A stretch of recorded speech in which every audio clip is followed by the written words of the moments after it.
by Saif, Khalid, Ahmed, and India.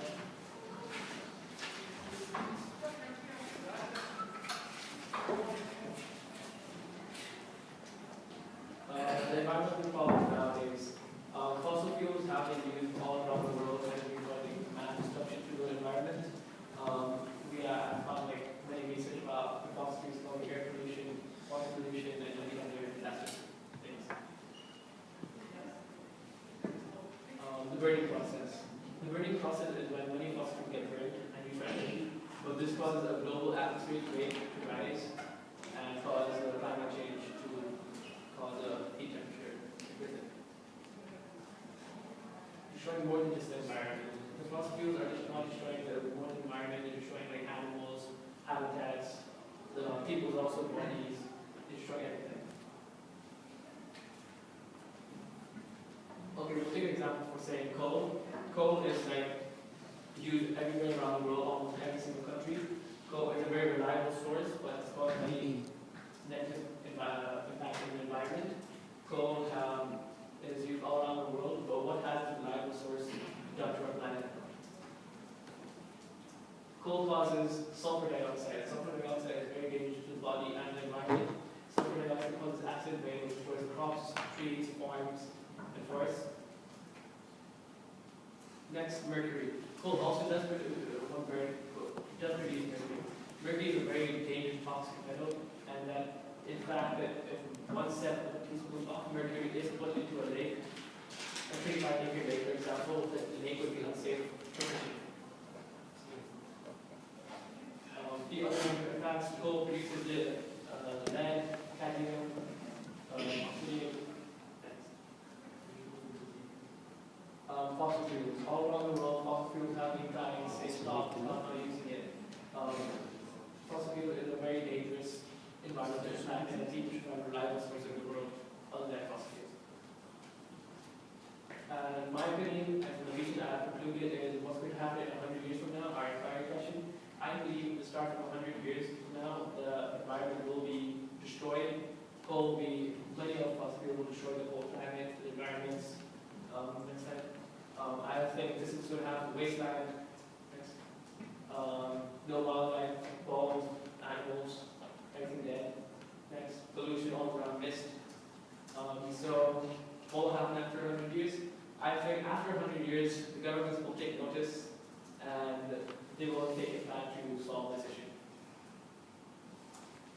Okay, so I did the technologies section. So the technologies are actually a very important part of the energy sources and everything, because a lot of technologies nowadays are using energy sources like fossil fuels. So the technologies in the future are going to have an immense impact on energy sources and its consuming. So the technologies in the future won't probably be using the same types of energies as we use, like the ones we use nowadays, which is very good because nowadays we're depending a lot on fossil fuels and they're not only running out, but they're also causing harm and negative impacts to the environment. And so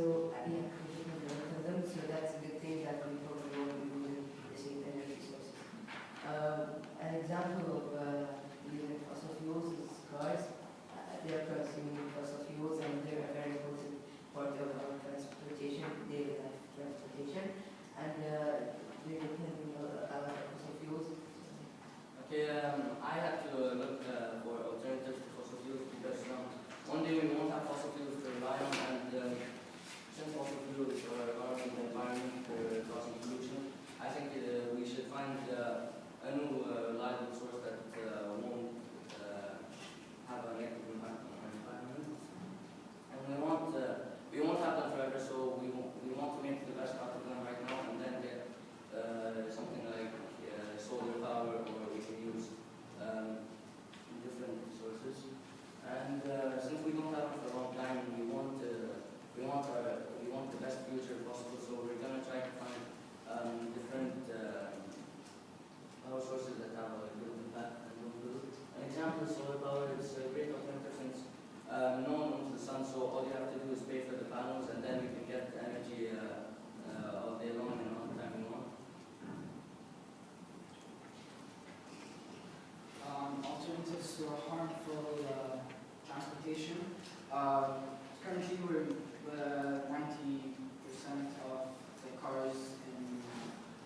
90%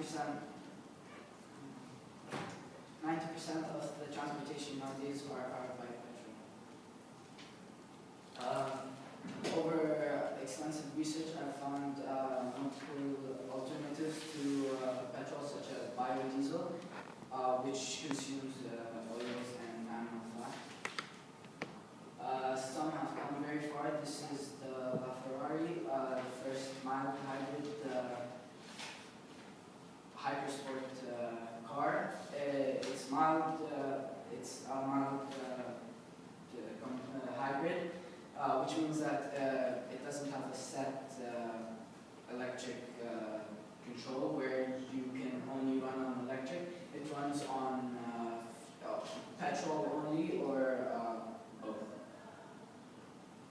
And I found though this alternative has gone farther than most, this is the hydrogen fuel cell car, which is currently going on roads. It uses a simple many or a very powerful hydrogen fuel cell car motor, which uses hydrogen and oxygen and their chemical reaction to make electricity.